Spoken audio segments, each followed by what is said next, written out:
Hello everyone, मैं शालिनी आप सभी का स्वागत करती हूँ आपके अपने शैक्षिक और ज्ञानवर्धक चैनल ज्ञान के मोती में। डियर व्यूअर्स, आज के वीडियो में हम करने जा रहे हैं भूगोल से पाठ 2 का अध्ययन कार्य, जिसका की शीर्षक है भारत कृषि एवं सिंचाई, जो कि लिया गया है कक्षा 8 की पुस्तक से।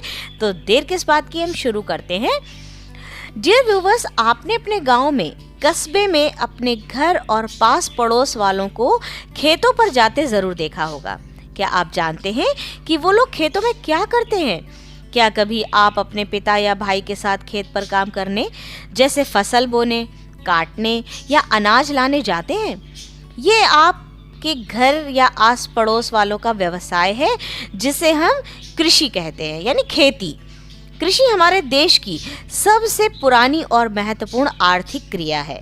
यह हमारे देश के आर्थिक विकास में बहुत महत्वपूर्ण है। डियर स्टूडेंट्स, क्या आप जानते हैं कृषि से तात्पर्य केवल खेती या फसलें उत्पन्न करना ही नहीं होता है। कृषि के अंतर्गत पशुपालन, मुर्गी पालन, मधुमक्खी पालन, रेशम कीट पालन, झींगा पालन, बागवानी और मत्स्य पालन भी आता है। मनुष्य अपनी आवश्यकताओं की पूर्ति के लिए जिन पौधों को उगाता है उन्हें फसल कहते हैं। पशुपालन के अंतर्गत वे पशु और पक्षी शामिल हैं, जिन्हें मनुष्य अपने उपयोग के लिए पालता है। वानिकी और मत्स्य पालन को भी कृषि के अंतर्गत रखा जाता है। सोचिए, सबसे पहले लोगों ने खेती करना क्यों प्रारंभ किया होगा? डियर स्टूडेंट्स, पुराने समय से लेकर अब तक खेती करने के तरीकों में बहुत अंतर आया है। इसे जानने के लिए आप अपने घर या गांव के बड़े बुजुर्गों से चर्चा कीजिए कि उनके खेती करने का क्या तरीका था। अब आपके गांव के लोग खेती कैसे करते हैं? पहले गांव में खेत जोतने के लिए बैल का प्रयोग किया जाता था, किंतु अब आप इस कार्य के लिए ट्रैक्टर का प्रयोग करते हुए देखते होंगे।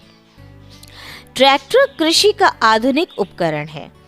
आपके गांव में लोग खेती करते हैं, इससे उनकी कौन कौन सी आवश्यकताएं पूरी होती हैं? ऐसी खेती या पैदावार जिससे दैनिक जीवन की आवश्यकताएं पूरी की जाती हैं, उसे निर्वाह कृषि कहते हैं। आप पता कीजिए कि आपके गांव या कस्बे में लोग कौन कौन सी फसलें बाजार में बेचने के लिए पैदा करते हैं।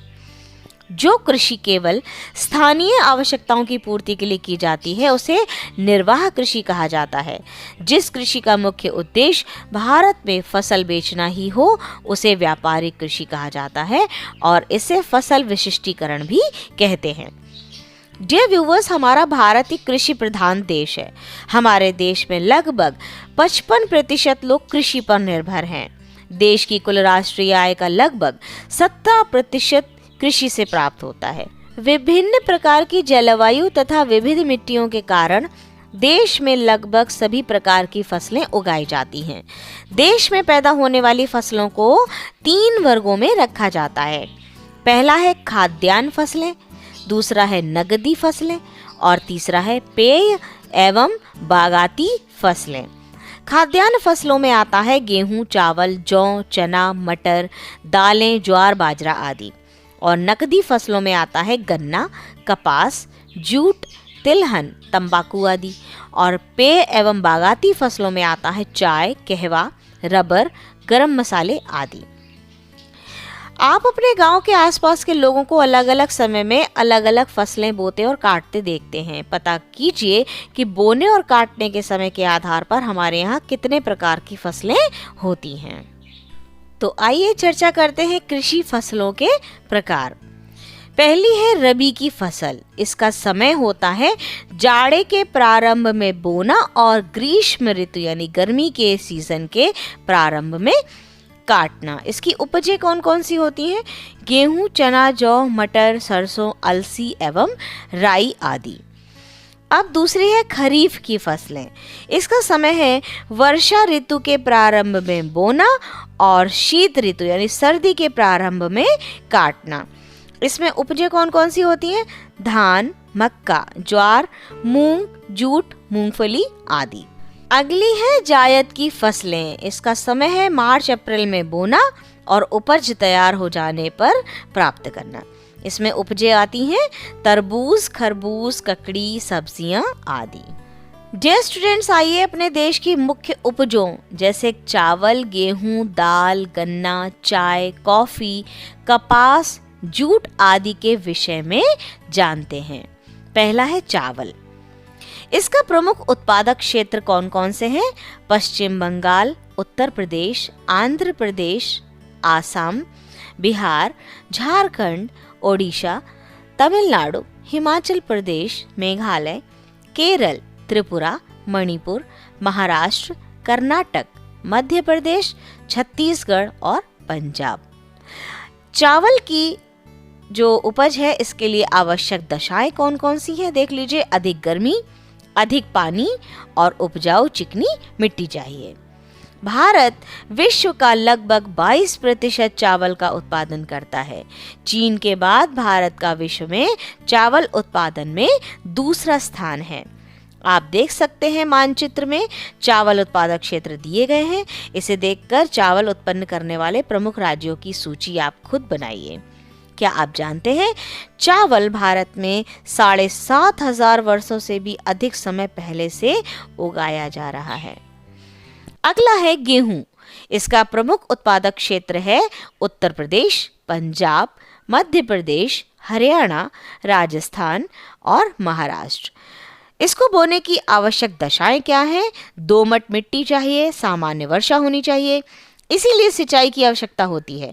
पकते समय गर्मी चाहिए।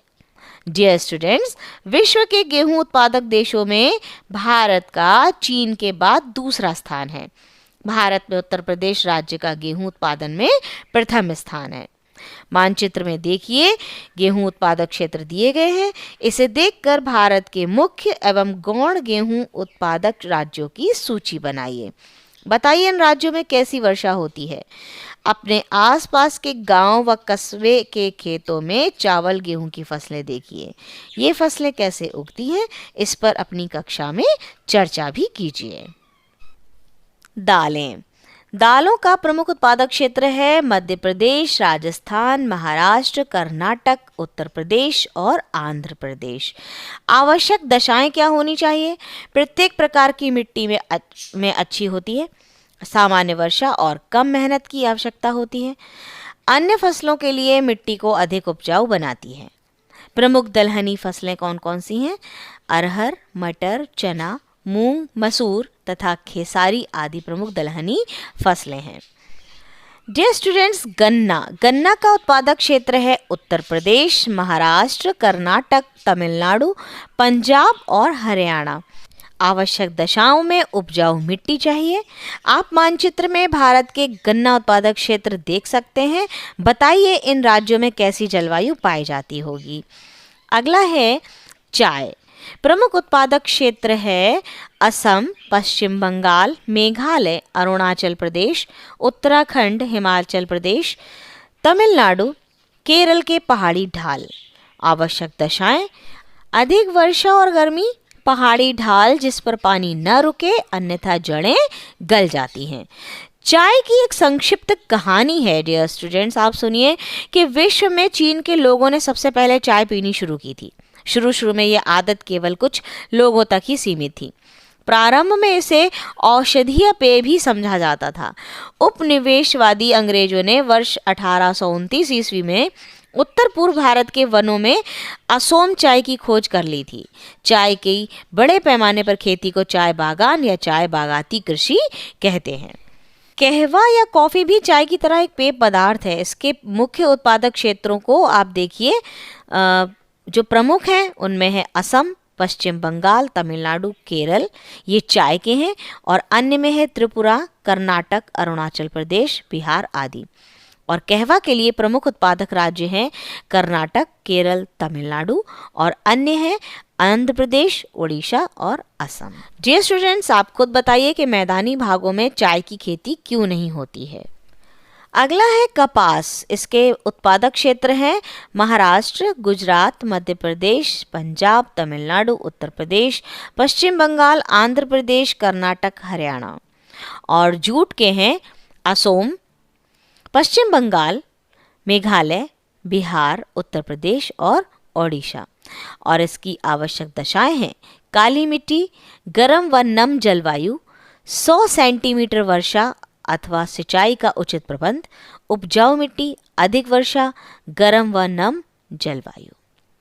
डियर स्टूडेंट्स, मानचित्र में आप देख सकते हैं कपास और जूट के उत्पादक क्षेत्र और उन राज्यों की आप सूची भी बना सकते हैं। आइए इन्हें भी जानते हैं।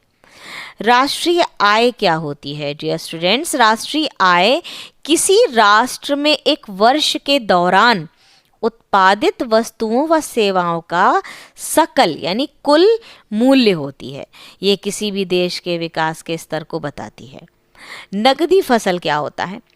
दूसरों के उपयोग यानी विक्रय यानी बेचने के लिए उत्पादित फसल जिससे नगद आय की प्राप्त होती है, इसका उपभोग कृषक स्वयं नहीं करता है। विशिष्टीकृत कृषि शब्दावली देखिए, एग्रीकल्चर क्या होता है? मृदा की जुताई, फसलों को उगाना और पशुपालन का विज्ञान एवं कला है, इसे खेती भी कहते हैं। पिसीकल्चर व्यापारिक स्तर पर मत्स्य पालन। सेरीकल्चर सिल्क यानी रेशम का उत्पादन। विटिकल्चर व्यापारिक स्तर पर अंगूर का उत्पादन। फ्लोरिकल्चर फूलों की कृषि। एपीकल्चर मधुमक्खी पालन। ओलेरीकल्चर जमीन पर फैलने वाली लतादार सब्जियों की कृषि। आपने कभी खेती करने वाले व्यक्तियों को जानने का प्रयास किया है क्या कि उन्हें कृषि कार्य में कौन कौन सी समस्याएं आती हैं? आइए जानते हैं। कभी बाढ़ आने पर तो कभी सूखा पड़ने पर खेती नष्ट हो जाने का भय रहता है। अच्छे बीज और खाद्य समय से न मिलने की समस्या का भी सामना करना पड़ता है। छोटे छोटे बिखरे हुए खेतों के कारण किसानों को कृषि कार्य करने में कठिनाई होती है। कभी कभी पशुओं में बीमारी फैलने से कृषि कार्य बाधित हो जाता है। नहरों में समय से और पर्याप्त पानी न होने पर फसल उत्पादन पर प्रतिकूल प्रभाव पड़ता है। यही सब हमारी कृषि की समस्याएं हैं। तो क्या इनके अतिरिक्त भी कोई कृषि संबंधी समस्या है जिसका आपके क्षेत्र के लोगों को सामना करना पड़ता है? पता कीजिए। आप जानते हैं राष्ट्रीय कृषि नीति क्या है? भारत सरकार द्वारा घोषित राष्ट्रीय कृषि नीति का उद्देश्य कृषि क्षेत्र में उच्च वृद्धि दर प्राप्त करना है। ऐसे विकास को प्रोन्नत करना जिसमें हमारे संसाधनों का कुशलतापूर्वक उपयोग हो, हमारी भूमि, जल और जैव विविधता को सुरक्षित रखा जा सके। किसानों को मूल्य संरक्षण प्रदान करना, कृषि क्षेत्र में फसलों के बीमाकरण, जैव प्रौद्योगिकी पर बल देना और कृषि कार्यों के लिए किसानों को ऋण सुनिश्चित करना इस नीति के प्रमुख लक्ष्य हैं। डियर व्यूवर्स, कृषकों को अपने व्यवसाय से संबंधित कठिनाइयों से निपटने के लिए सरकार ने निम्नलिखित व्यवस्थाएं की हैं। पैदावार की उचित दर प्रदान करने के लिए अनाजों, फसलों की खरीद की न्यूनतम दर निश्चित की जाती है। खरीद बेच हेतु मंडियों और विपणन केंद्रों की स्थापना की गई है। आने जाने व फसलों की ढुलाई के लिए छोटे बड़े मार्गों को बनाया है। खाद्य संरक्षण के लिए गोदाम, शीत घरों की स्थापना की गई है। किसान क्रेडिट कार्ड बनाकर किसानों को ऋण उपलब्ध कराना और विभिन्न प्रकार की फसल बीमा योजनाओं का संचालन किया जाना। आप किसान क्रेडिट कार्ड और फसल बीमा योजना के बारे में जानकारी करके अपने शिक्षक से उस पर चर्चा कीजिए। आइए जानते हैं चकबंदी क्या होता है। आपने अपने घर या पास पड़ोस में चकबंदी की बात सुनी होगी। क्या आप जानते हैं कि चकबंदी क्या है? आइए जानते हैं। नीचे दिए गए चित्र में देखिए कई रंग के खाने बने हैं। मान लीजिए कि एक रंग के चौकोर खाने पर एक व्यक्ति के इधर उधर बिखरे खेत हैं। साथ के जो सादे खानों में अलग अलग व्यक्तियों के बिखरे खेतों को मिलाकर एक जगह कीजिए। आपने देखा कि बिखरे खेत एक जगह करने पर एक व्यक्ति के खेत एक साथ होने से बड़े बड़े खेत हो गए। इसे ही चक काटना कहते हैं। चकबंदी द्वारा इधर उधर बिखरी खेत की जमीन के बराबर खेत किसानों को एक स्थान पर दिया जाता है।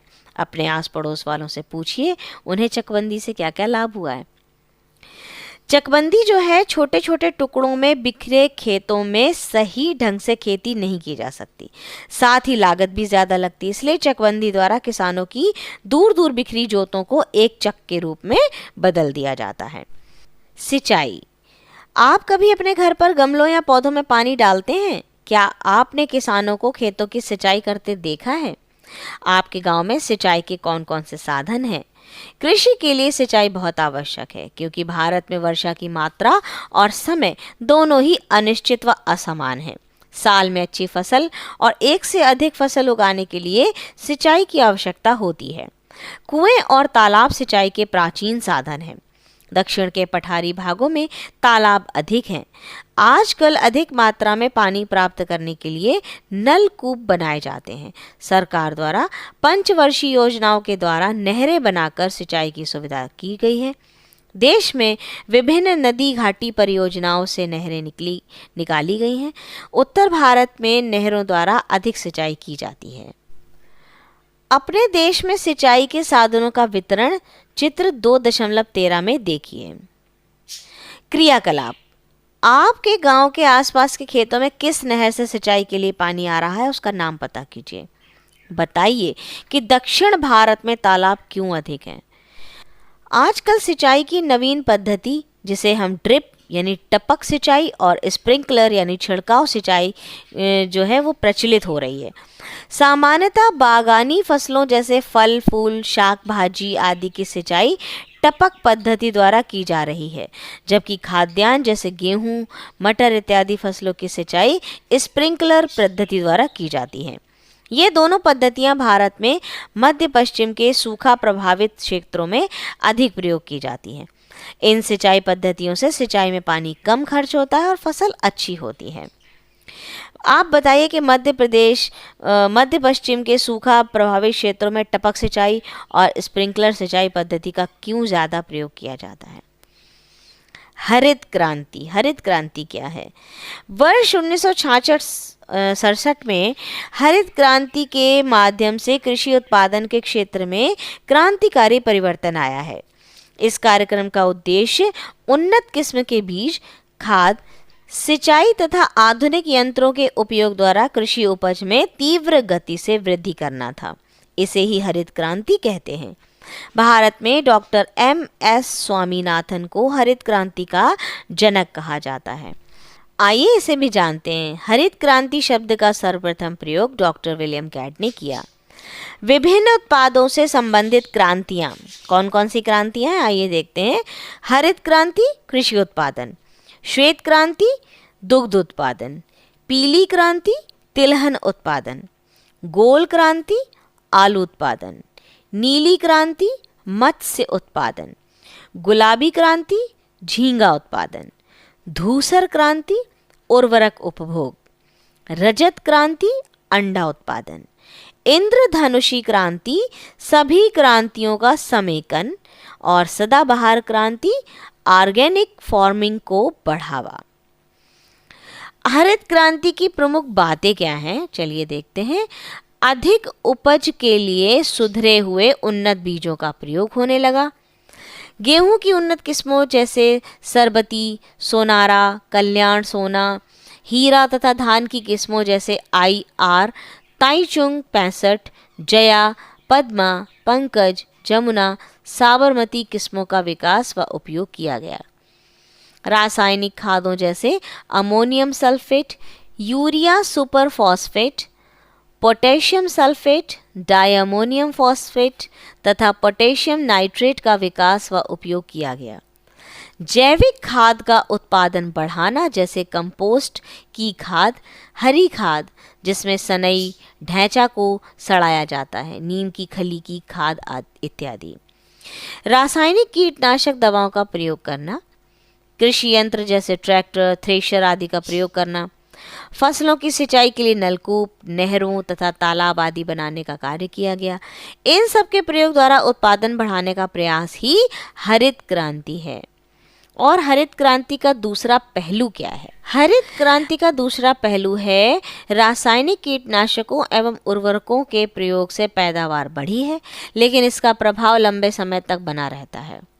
भोजन चक्र में जिस प्राणी द्वारा इसका प्रयोग किया जाता है, यह रसायन उसको प्रभावित करता है। DDT का प्रयोग चारे के माध्यम से गाय तक, फिर उस गाय के दूध के माध्यम से उसे पीने वाले प्राणी तक पहुंच जाता है। इससे कुछ रसायन ऐसे होते हैं जो घातक बीमारियों को जन्म देते हैं, जो हमारी रोग प्रतिरोधक क्षमता को कम करते हैं तथा मिट्टी और जल स्रोत को प्रदूषित करते हैं।